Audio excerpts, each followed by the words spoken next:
Autre point négatif, il faut que tu sois prête à vivre avec les jugements. Parce que, of course, on va être honnête l'un envers l'autre. Le travail du sexe, même encore aujourd'hui, est un milieu où c'est que le monde aime beaucoup juger. Bon, il faut que tu sois prête à te faire traiter de toutes sortes de noms. Je les nommerai pas parce qu'on n'a pas besoin. Il faut que tu sois prêt aussi à ce que le monde, parce que bon, tu fais ça, ils ne veulent pas être ton ami ou être aux alentours de toi parce que pour eux, c'est comme négatif. Il faut que tu t'attendes aussi à ce que ces jugements-là amènent le monde à te stéréotyper. OK? Exemple. Grosse parenthèse. Avant, j'avais pas de sein. Donc, pour vrai, on n'aurait pas pu penser que oui, je suis dans le milieu du travail du sexe. Puis pour vrai, au début, vu que je voulais vraiment pas que personne ne sache, je m'achetais presque pas de marque. Quand je magasinais des affaires bien simples. Oui, une par-dessus, des fois un peu plus nice, mais j'allais pas dans l'excessivité. J'avais des tresses, j'avais pas des belles perruques. Avec des cheveux naturels. Je prenais soin de moi, mais pas trop en même temps parce que dans ce temps-là aussi, j'étais éducatrice spécialisée. Donc, on s'entend. Je voulais pas trop que ça presse non plus. Après ça, bon, avec le temps, j'ai décidé que c'était pas tant ça que je voulais devenir. C'est pas tant la personne que je voulais devenir, puis ça me tentait de devenir qui que je méritais de devenir. La fille que je suis aujourd'hui. Donc, c'est pour ça que, bon, j'ai commencé à investir sur ma personne, mais de façon positive, OK? Donc, oui, j'ai refait mes seins, mais ça faisait longtemps que je voulais le faire. Fait que j'ai refait mes seins. Après ça, j'ai commencé à me faire plus souvent les ongles. Bon, après ça, j'ai commencé à m'acheter des bijoux vrai or. Après ça, j'ai commencé à m'acheter de la marque. Michael Kors, Gucci, Louis Vuitton, mais je n'exagère pas trop dans m'acheter de la marque parce que je ne veux pas dépenser tout mon argent là-dedans non plus parce que c'est pas tant utile pour l'instant. Mais que je sois millionnaire, je dépenserai de l'argent là-dedans, mais pour l'instant, c'est pas tant utile. Après ça, bon, j'ai commencé à investir un peu plus aussi c'est que j'habite, la voiture que je voulais, et ok, bon, j'ai commencé à évoluer. Bon, tout ça, ok, ensemble, moi je le faisais pour ma personne et devenir qui je voulais.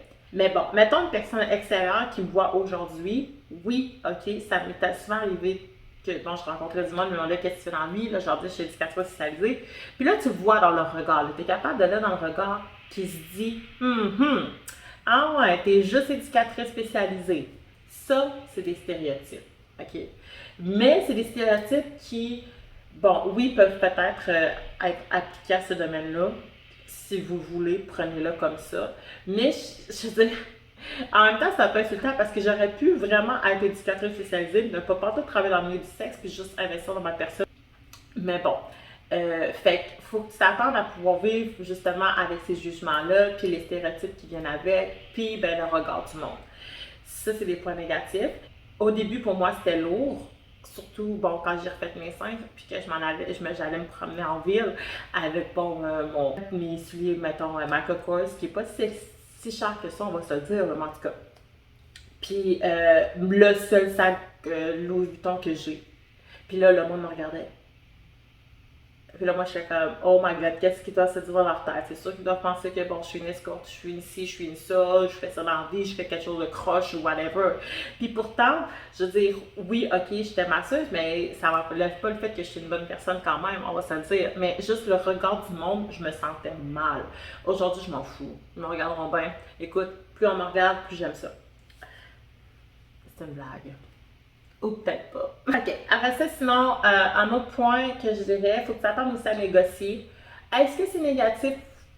Pas tant que ça, mais c'est quand même un fait, ok? Bon, parce qu'il y a toujours du monde qui va être plus cheap dans la vie, parce qu'il y a du monde qui va essayer de faire de l'argent autrement, parce qu'il y a du monde bon, qui ne se sentent pas suffisamment à l'aise avec eux-mêmes, ou whatever, je m'en fous, peu importe pourquoi.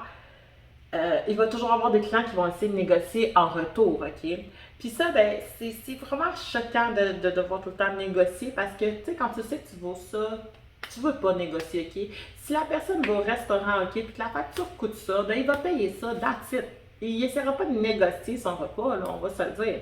Donc, c'est la même affaire pour les salles de massage, puis ça, c'est quelque chose que les clients devraient comprendre vraiment rapidement. Écoute, arrête de négocier. Moi, je te dis c'est ça mon prix. Si oui, c'est non, move on. OK? Il y a une différence, par contre, entre négocier, OK, bon, pour une couple de piastres, OK, puis négocier pour une centaine de piastres, là. Là, à un moment donné, je veux dire, si tu dis que ton prix, mettons, c'est 500, puis le client dit, oh non, je veux le faire à 250, ma belle dit pas oui, non, OK. Sois, reconnais ta valeur, puis sois fier de toi. By the way, allez voir ces vidéos-là de mes dimanches, mes leçons de vie, ok? Reconnaître sa valeur, je trouve que c'est une leçon de vie vraiment importante que j'ai appris, puis c'est vraiment important que tu saches qu'est-ce que tu vaux. Tu vaux pas moins que ce que tu penses dans ta tête, ok?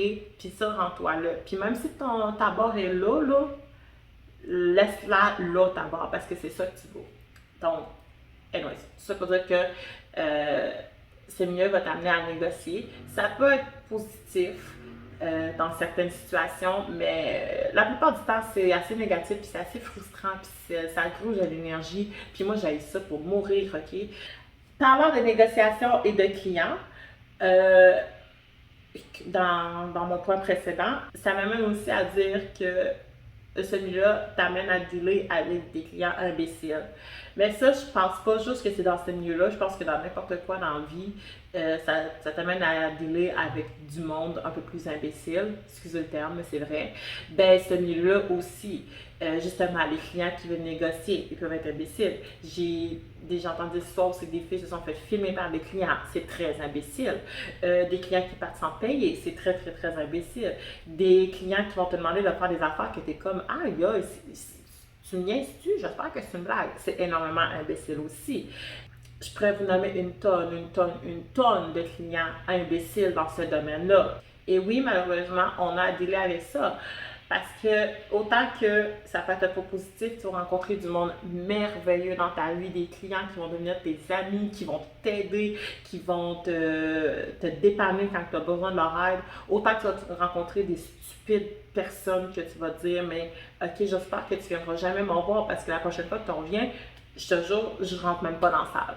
Moi, ça m'est arrivé souvent de rencontrer des clients qui me disent t'as intérêt à pas mettre les pieds ici parce que je te jure que la prochaine fois que tu me prends, ben j'envoie quelqu'un d'autre ou tu vas devoir annuler le rendez-vous. That's it. Parce que j'étais comme hey, à un moment donné, là, je perdrai pas mon temps avec toi, là, imbécile.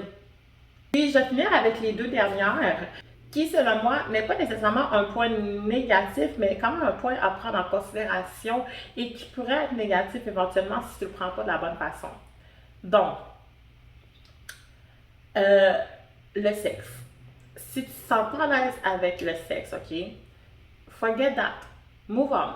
Passe à autre chose. Je vais le dire dans toutes les langues ou dans toutes les façons, mais c'est vraiment pour que vous compreniez. Ça s'appelle le travail du sexe. C'est pas pour rien, ok? Donc, of course que ça va impliquer du sexe ou de la nudité. Ok? On va se le dire. C'est ça, c'est le travail du sexe. Même si tu me dis, moi, oui, je travaille du sexe, mais genre, je fais juste du OnlyFans, ok? Pas partout, pas tout le monde, mais la plupart des filles qui font des OnlyFans, bon, ça va impliquer soit de la nudité ou du boudoir, ok? Puis ils vont vendre ça aux clients. Si tu es masseuse, ben, je te le dis tout de suite, ça implique, bon, ça va impliquer soit de la nudité, ça peut impliquer du sexe parce que, bon, finition manuelle. Donc, il faut que tu sois à l'aise avec ça, il faut que tu sois à l'aise de voir le client tout nu, il faut que tu sois à l'aise de toi être tout nu devant le client aussi. Et si tu danses, ça peut impliquer de la nudité, ça peut impliquer du topless, parce qu'il y a certains bars qui n'ont même pas besoin d'être tout nu, c'est vraiment nice, mais il y a des bars aussi que tu as besoin d'être tout nu, ok? Puis bon, il y a des bars à gaffe, qu'on va se le dire, ça peut même impliquer du sexe. Bon, si tu fais du porno, ça inclut littéralement du sexe et de la nudité, là, je veux dire. Puis en plus, c'est du public, là. Le monde voit ça, c'est mis sur Internet, le monde écoute ça à la TV ou whatever, ok? Fait qu'on s'entend, c'est encore plus énorme. Donc, peu importe lequel des domaines tu choisis dans ce milieu-là, il faut que tu sois prêt à ce que ça implique de la nudité ou du sexe. Moi, au début, quand j'ai commencé, puis vous pouvez même voir ma vidéo comment que le travail du sexe a changé ma vie, la nudité, là, ok, c'était pas quelque chose que j'étais à l'aise, mais pas en tout. Jadis, j'étais une fille énormément pudique, ça paraît pas, là, pour vrai, puis j'avais pas confiance en moi. Puis bon, mon corps, c'était mon corps, puis je veux pas que tout le monde le voit. Je veux dire, mon corps, c'est comme mon temple, mon petit secret, puis aux personnes qui le regardent, ok? Fait que quand j'ai commencé à travailler là-dedans, ok, la première fois, puis que, bon, premièrement, tu as un client qui est tout nu devant toi, couché sur une table de massage, puis toi, ben, tu rentres dans la salle, puis c'est la première chose que tu vois, t'es comme, ok, wow, je vois un étranger tout nu, ouf, ok. Puis là, ben, plus la séance avance, ben, plus toi aussi tu te dénudes, fait que tu te retrouves aussi tout nu. Je vous dis, ça joue dans la tête. Là. Puis là, je me demandais, mon Dieu, qu'est-ce qui se passe? Qu'est-ce que je suis en train de faire? Puis tout. Bon, avec le temps, ce problème-là a passé.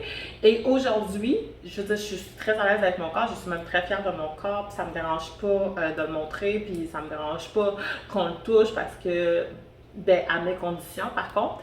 Parce que je suis fière de moi, puis je suis fière de mon corps. Puis, ben, avec le temps, j'ai appris à dealer avec ça. Donc, voilà, c'est tout pour ma vidéo d'aujourd'hui. Comme je l'ai dit au début, je l'ai faite en deux parties parce que, bon, il y a quand même beaucoup de choses à dire là-dessus. C'est dur de faire une vidéo là-dessus qui dure juste 15 minutes alors qu'on va se le dire, il y en a beaucoup de points négatifs. Puis là, je vais juste parler de quelques principales, mais je pourrais vous en parler pendant des heures. Fait que c'est pour ça que je l'ai faite en deux parties.